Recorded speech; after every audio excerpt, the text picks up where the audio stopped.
Francesca. Good morning, Carlo. What are we thinking of at BCI today? Well, this morning we heard it was Democracy Day in Nigeria. I think every day should be Democracy Day.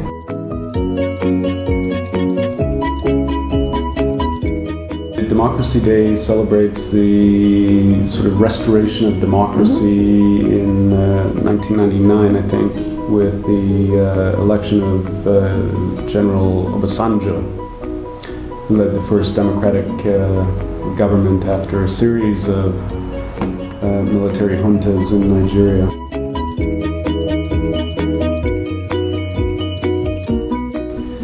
You know, I don't know if you've experienced this, but in many places where they're transitioning from authoritarian rule to democratic society, there's a lot of people that think democracy is something that will happen to them. Mm-hmm. It will happen to them because they have elections and therefore there will be democracy. And I think a lot of people think that there's one model of democracy and there's one way to implement democracy. And I think what we found working in different countries is that democracy is very much a living concept and should be fashioned and built according to the culture and the traditions of a community, of a country.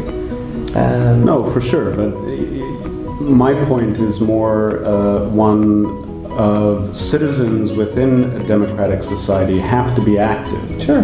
They have to be active in their communities, promoting democratic values, whatever those values might be according to their particular circumstance. Yeah, many people think that just by showing up at elections, they have engaged in a democratic process and then they can wait till the next elections. But unless they're engaged in their communities on a regular basis, democracy can't suffer from that. That with the Italian political crisis, although it's not unusual for Italy, is that a lot of people are now talking about the president, who is constitutionally within his right to refuse the government. The Five Star Movement and the Lega parties have presented a government to the president who rejected this government. And so a lot of people are now saying, is it politically astute for the president, who is elected by parliament, to reject the nomination of two parties which were legitimately elected by the people? Mm-hmm. And I think that even in stable and older democracies, a crisis often makes people start thinking and questioning their own democracy. One of the most famous ones was the 2000 presidential election between Al Gore and George Bush that came down to the Supreme Court actually making the decision. But during the crisis, many Americans were unaware of the role of the Electoral College in their presidential election. And it really prompted Americans, I think, and people around the world to investigate the role of the Electoral College in the democracy of America. We last week had a discussion with our good friend Jeff Fox, who was gracious enough to give us about an hour of his time to have a conversation about elections and voter turnout in particular, because we had posted a video talking about the results of both the Lebanese national election but also the Tunisian municipal elections, and we in that post talked about the voter turnout, and Jeff responded that he thought that it was maybe a signal, low voter turnout was maybe a signal of something more dire than maybe we had presented. And I don't disagree with him that the low voter turnout, particularly in post-Arab Spring countries, sort of points to a dissatisfaction with the evolution of democracy in those particular countries, or the sense of futility of participating in the electoral process. But voter turnout is something that really needs close scrutiny and examination. There's lots of reasons why there could be low voter turnout.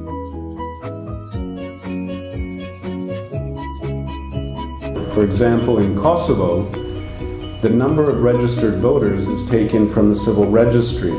And the civil registry in Kosovo is notorious for having people on the civil registry who have died a long time ago.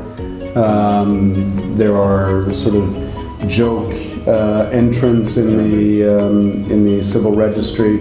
And because of the sensitivity of the ethnic relationships, there hasn't been a proper census to be able to call the civil registry. So the number of potential voters, if you take that list, is a certain number, but the actual number of voters that are eligible to vote is much lower. Mm-hmm. But when you have a 40% turnout in a Kosovo election, that's 40% of that much larger list that is misleading. Mm-hmm. One of the elections I'm keeping an eye on next week is the election in Ontario. Oh, yeah. One of Canada's largest province, and it's very competitive right now. The polls are showing that the support for different parties is shifting very quickly, and traditionally has a fairly low voter turnout. So I'll be interested to see whether the competitiveness of this race will produce a higher turnout.